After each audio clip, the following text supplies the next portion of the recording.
Chers compatriotes, bonjour. Nous sommes encore très heureux de vous savoir nombreux dans cette émission pour parler du Congo. Eddie Kapend sort demain le jeudi avec tous ses camarades. Ça fait 20 ans jour pour jour que cet homme a été arrêté. Depuis 2001, aujourd'hui 2021, ça fait 20 ans que cet homme est resté derrière les barreaux dans un dossier de l'assassinat de l'ancien président de la République, Laurent Désiré Kabila. Le président assassiné parce qu'il était nationaliste, parce qu'il n'a pas accepté de céder le Congo aux multinationales, à la famille Clinton qui était dans l'opération, qui a tout fait pour que Mobutu parte, au Rwanda qui a exécuté l'opération en assassinant le président Abiyarimana et créé le chaos, et au Rwanda un génocide de plus de 800 000 civils, Hutus et Tutsis. Et après cela, il y a eu les Tutsis qui ont attaqué les Hutus qui avaient fui, qui avaient pris la fuite vers les Zaïre de l'époque. Kagame avait envoyé ses escadrons de la mort pour exécuter tout ce qui était parti au Congo. Et c'était le long cimetière des peuples rwandais à travers le Congo, parce qu'on les a poursuivis du nord Kivu, sud Kivu, dans la province orientale, la province de l'Équateur. Bref, c'était pas facile. Beaucoup de Hutus sont morts, comme beaucoup de Tutsis sont morts. Cet épisode doit s'arrêter. Nous devons maintenant nous battre pour que, finalement, qu'il y ait la paix. Qu'il y ait la paix dans la sous-région. Qu'il y ait des hommes qui ont une autre vision de vivre en société que d'avoir l'arme. L'arme n'a pas résolu le problème. Jusqu'à aujourd'hui, le Rwanda est instable parce que tous les fils du Rwanda ne sont pas au Rwanda. Ils sont en résistance, ils sont en opposition à l'extérieur. Et Kagame sait que très bientôt, les choses vont se tourner contre lui. Nous allons revenir sur Kagame. Et là, j'étais en train de parler d'Eddie Kapend, qui a été arrêté parce que le président était mort, parce qu'il était l'aide du camp, parce qu'il était le numéro un de la sécurité du président de la République. Son procès n'a jamais été conclu, mais il était quand même gardé en prison. Il y a beaucoup de mystères autour de ce dossier, mais Eddie Kapend a promis de pouvoir dire la vérité. Aujourd'hui, c'était une grande joie quand nous avons appris que demain déjà, l'homme sera libéré. Il y a une vidéo qui circule où on montre qu'Eddie Kapend est déjà libéré. Non, il est toujours dans sa cellule en attendant qu'il soit à l'extérieur. La vidéo en question, je crois, elle est là. Je crois que beaucoup de gens ont vu.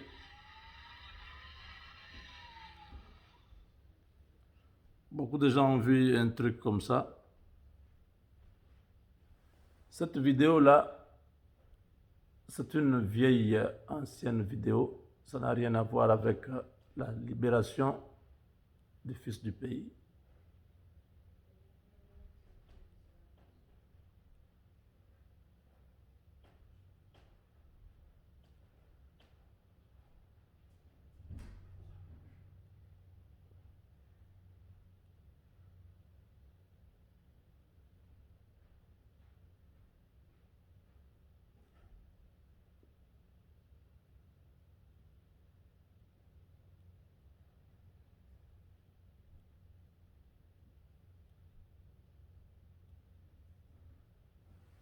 Ça, c'est une vidéo lors de sa visite familiale. Il avait été endeuillé. Quelqu'un était mort dans sa famille et il avait été autorisé d'aller participer aux funérailles. C'est cette vidéo que vous voyez. Eddie Kapend est encore en prison, mais déjà demain avec ses compagnons, ils vont retrouver la totale liberté. Ce sont des patriotes qui ont encore toute leur vie devant eux. Je sais que 20 ans, ce n'est pas facile. Si Eddie Kapend est entré en prison, peut-être à 35 ans, aujourd'hui, il doit avoir 55 ans. S'il avait 40 ans quand il est entré en prison, aujourd'hui, il a 60 ans. Donc, ça n'a pas été une bonne expérience, mais la vérité, Eddie Kapend a promis, nous aurons de ces nouvelles très bientôt. Et celui qui avait tué Musée sera connu et nous sommes très optimistes. Nous attendons très impatiemment cette vérité qui pourra soulager beaucoup de vies. Vous savez que la famille de Musée, jusqu'aujourd'hui, attend justice. Tous les biens de Musée ont été ravis par la famille Kabila, l'ancien président, les Rwandais. Il avait mis complètement la famille en quarantaine. Lui, qui du moins se prétend être le fils de Musée, il ne pouvait pas traiter les propres frères de Musée, les propres sœurs de Musée, les enfants de Musée, de la manière dont il les traitait. Ça transparaît. Ça transparaissait qu'il y avait quelque chose qui clochait. Aimé Kabila, la femme de mon frère général Barakouda, a été assassinée. Donc, vous allez comprendre qu'il y a eu beaucoup de meurtres dans cette famille-là. Beaucoup de meurtres. Ce n'était pas seulement Musée. Après lui, il y a eu, je ne sais pas, sa sœur ou sa tante ou quelque chose comme ça, à Lubumbashi, qui ont été aussi assassinés. Il y a eu beaucoup de choses comme ça. Pascal Niembo, directeur général du Centre d'expertise et d'évaluation du Congo, a été arrêté aujourd'hui. Vous savez, les CEC, ce sont eux qui évaluent, qui certifient les diamants. Qu'est-ce que je dis? Centre d'évaluation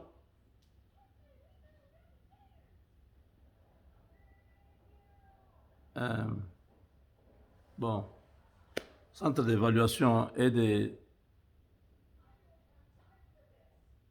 Ça va venir, j'ai dit ça, mais le dernier, c'est la joie de certification du Congo, quelque chose comme ça. Mais c'est l'organe qui s'occupe de la certification et de l'évaluation des pierres précieuses du Congo, les diamants, les autres pierres précieuses. Donc, c'est ce centre-là qui s'occupe de ça. Je crois que le bureau, c'est à côté de l'ambassade de l'Afrique du Sud, sur le boulevard, si j'ai bonne mémoire. C'est un organe très stratégique pour les pays. Mais ces gens, comme ce sont des détourneurs, ce sont des gens qui étaient habitués à l'argent facile, ils ont continué à confondre que le temps avait changé. Donc, Pascal Niembo est déjà en chemin pour Makala, parce qu'il y a beaucoup de directeurs, hein, beaucoup sont en prison. Et ça va continuer, ça ne s'arrête pas. C'est maintenant là que ça va continuer jusqu'à ce que nous aurons les vrais termes tolérance zéro Donc, nous allons bannir les antivaleurs dans notre société. Ici, je suis là, vous voyez, ma vie est normale, simple, telle que je me réveille le matin, j'ai mon ordinateur à la maison, je regarde ce qu'il y a dans le cul, donc dans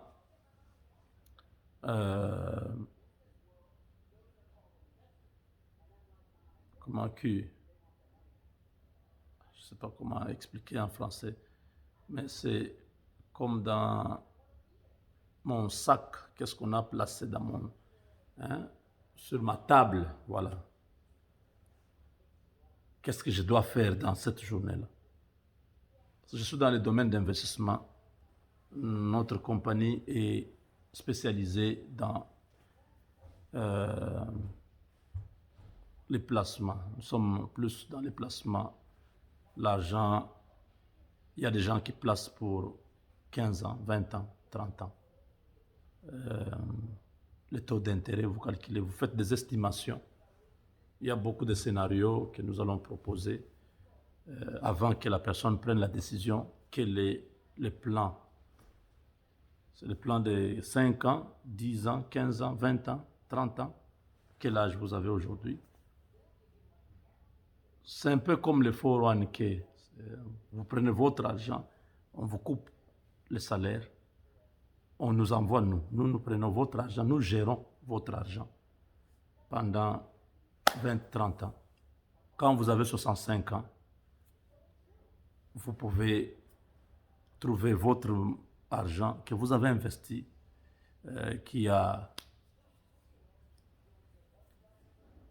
une autre valeur. On parle de present value and future value. Nous travaillons sur les deux là.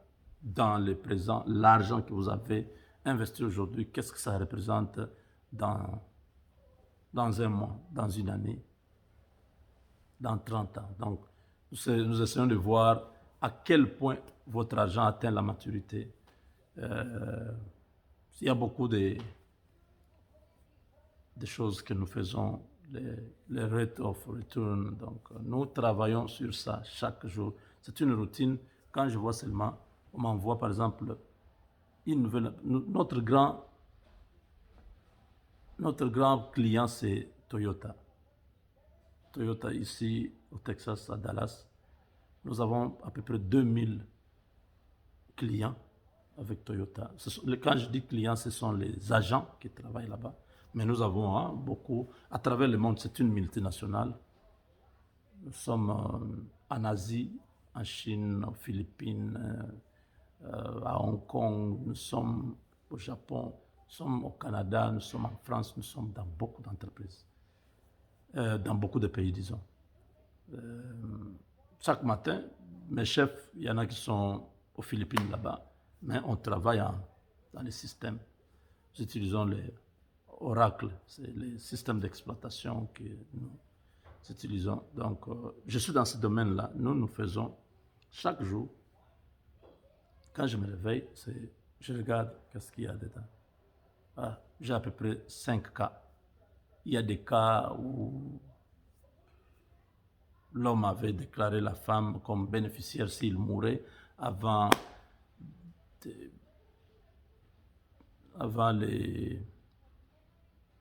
la période où il doit commencer à jouir de son argent. C'est comme une pension, une autre pension. En dehors de ce que Social Security vous donne, vous pouvez avoir d'autres investissements dans le stock market. Vous pouvez avoir d'autres formes comme 401k et vous pouvez aussi avoir les nôtres. Nous avons beaucoup de gens qui ont souscrit dans notre compagnie. Donc, si vous regardez Willis Tower Watson, c'est ma compagnie. Mais depuis que ces histoires de Corona, personne ne travaille au bureau. Nous sommes à 95% remotely. Donc, les gens travaillent à partir de leur domicile. Donc, vous travaillez normalement. Vous n'avez pas besoin qu'on vous corrompe, qu'on vous envoie l'argent Oh, faites ces histoires-là bien pour moi. Hein. Proposez-moi un bon taux d'intérêt, taux de, comment on dit, le taux d'intérêt. Non, non, non, je ne peux pas faire. Je le fais. C'est le système, tout est dedans. Il y a des moments où je dois faire, je dois override, je dois faire ça manuellement. Parce que ça ne répond pas au système. Peut-être c'est un, un mort, quelqu'un qui est déjà mort.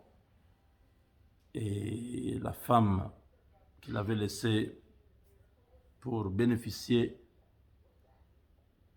s'est mariée à une autre personne. Donc, il y a des lois, si tu es seul, tu dois bénéficier, mais si tu t'es marié à une autre personne, tu perds les avantages à 70%. Il y a beaucoup de scénarios. Alors, il y a des cas, quand on se retrouve dans des cas compliqués, on doit faire ça manuellement. Je dois... Donc, vous comprenez, je vous ai donné juste, je n'ai jamais parlé de mon job, je voulais juste vous faire cette parenthèse pour vous dire que nous faisons des choses, vous voyez qu'on vous paye bien. J'ai beaucoup de temps, parce que je peux faire ces choses-là pendant 2 heures, j'ai fini. Je réponds à quelques emails. S'il y a une réunion,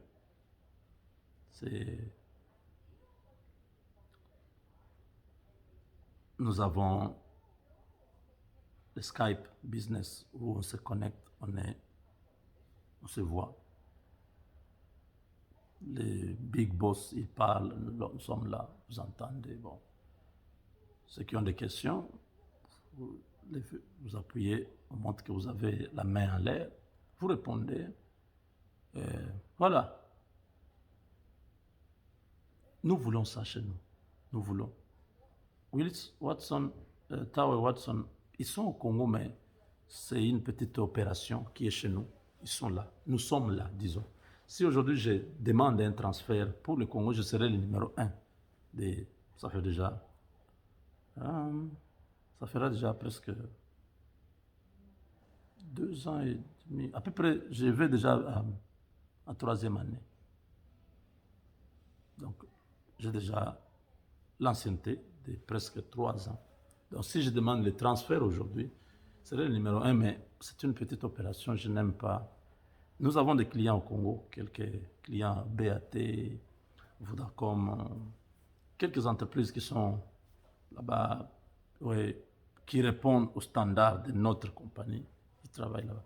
Donc, c'est pourquoi nous voulons que les choses changent chez nous. Qu'on ne fasse pas les choses de la même manière.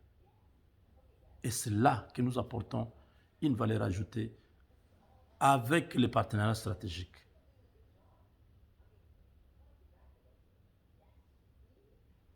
Nous voulons que les choses changent.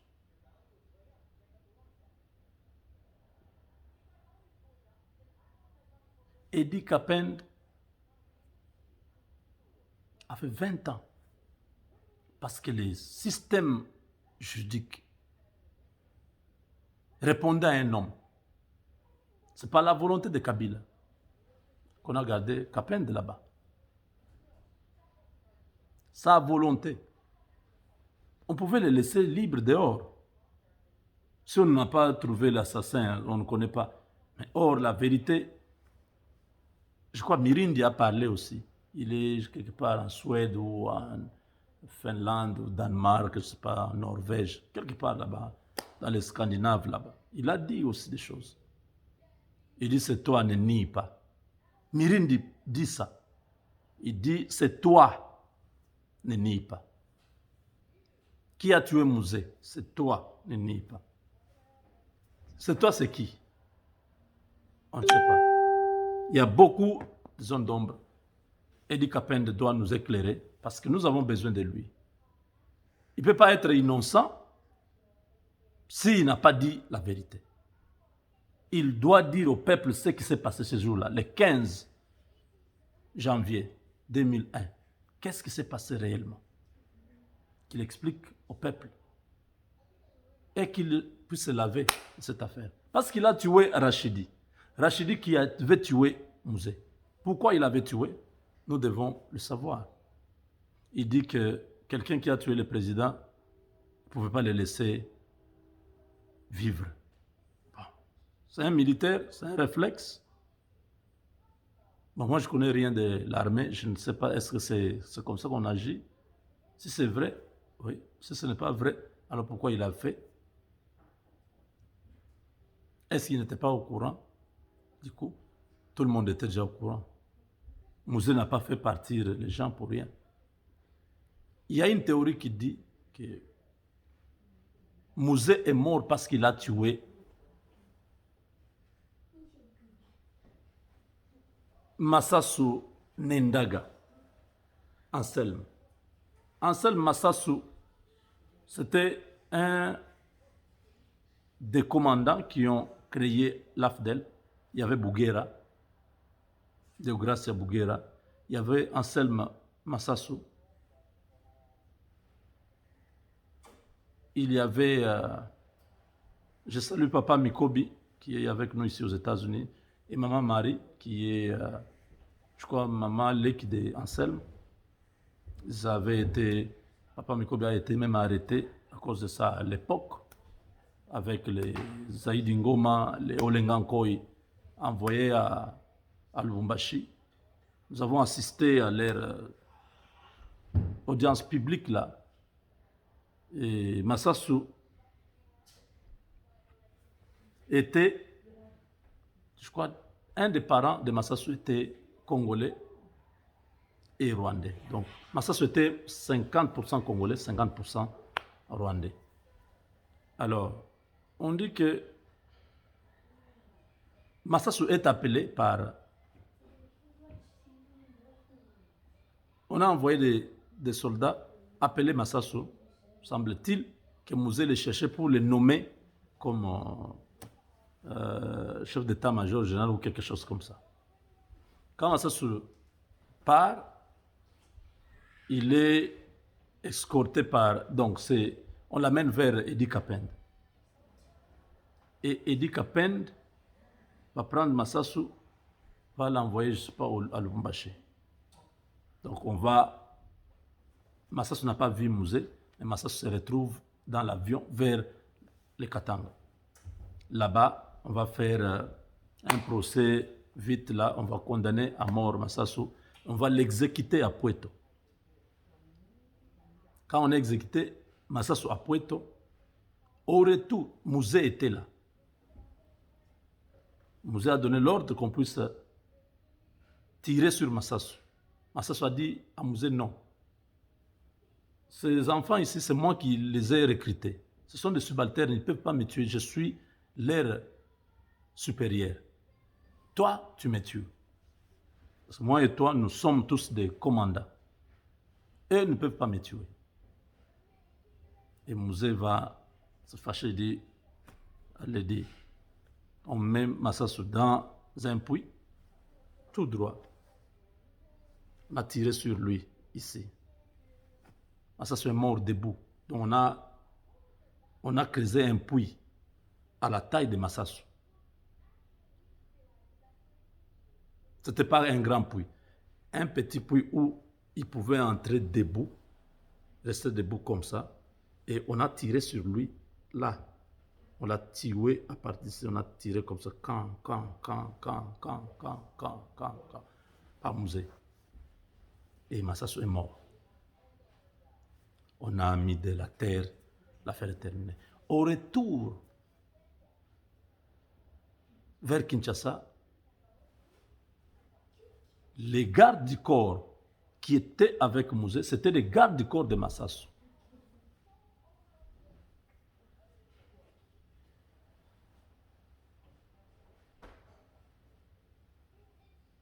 Parce qu'en 96, les clauses d'ador. En 96, quand ils venaient, c'est Massassou qui commandait pratiquement. James Kabaré Bella sont venus après, mais c'est Massassou qui commandait les forces de l'AFDEL. Il a recruté beaucoup, une grande partie des militaires étaient des militaires de Massassou. Des jeunes là de Bukavu, tout ça, parce que Massassou est du sud Kivu. un de ses parents est rwandais. Il a recruté beaucoup de jeunes Kadogo. Et Mouzé, quand il a eu des problèmes avec les Rwandais, Massassou est resté. Ce sont des Congolais. Donc. Lui, il était même à Kinshasa, tout ça. Il a grandi, il est parti à Kinshasa. Il ne se sentait pas en insécurité. Alors, Mouzé, les théories de sa mort, de son assassinat a commencé. Alors, comme il n'était pas trop sûr, il a commencé à arrêter tout le monde. Et il a pris Massassou, on l'a tué. Au retour dans l'avion, on constate que les gardes sont en train de pleurer. Mouzé pose la question, pourquoi ces gardes-là pleurent? Les gardes font semblant, ils disent non, c'est rien, il n'y a rien, Mouzé, tout va bien. Il dit tout va bien.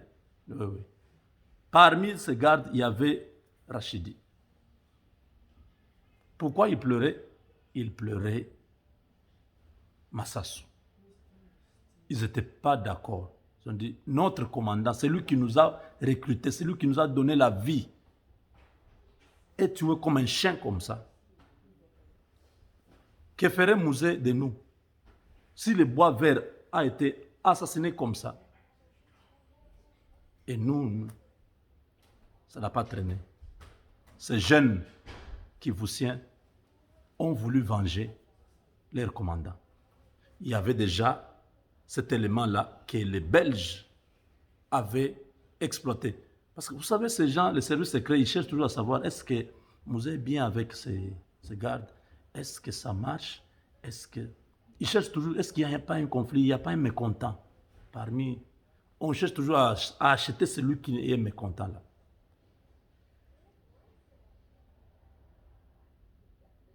Il y avait un attaché militaire qui était en contact, attaché militaire de l'ambassade de la Belgique, qui était en contact avec les gardes là. Il y avait des Libanais qui étaient dans les coups. Bon, est-ce que Idi Kapende connaissait? Je ne sais pas. Est-ce qu'il ne connaissait pas? Je ne sais pas. Ils sont passés à l'acte. Ils ont tué Mouzé. Et c'est l'ambassade de la Belgique au Congo-Brazzaville qui confirme la mort de Mouzé. Radio France Internationale. Donc c'est une longue histoire. Il y a beaucoup de versions, mais ce que je vous ai livré ce soir, c'est une version. J'étais étudiant à l'université de Lubumbashi quand Mouzé est mort. J'étais dans les fiefs de Katangé. Beaucoup de mes amis katangais avaient été déjà dans l'ANR. L'information a circulé. On a su ce qui s'était passé. Bon. Mais il y a beaucoup de versions. Idi Kapende était lui-même là. Donc lui connaît mieux ce qui s'était passé. Ce que nous disons là, ce sont des informations que nous avons eues à gauche, à droite. Mais lui pourra dire au peuple la vérité très bientôt. Avec Dieu, nous vaincrons.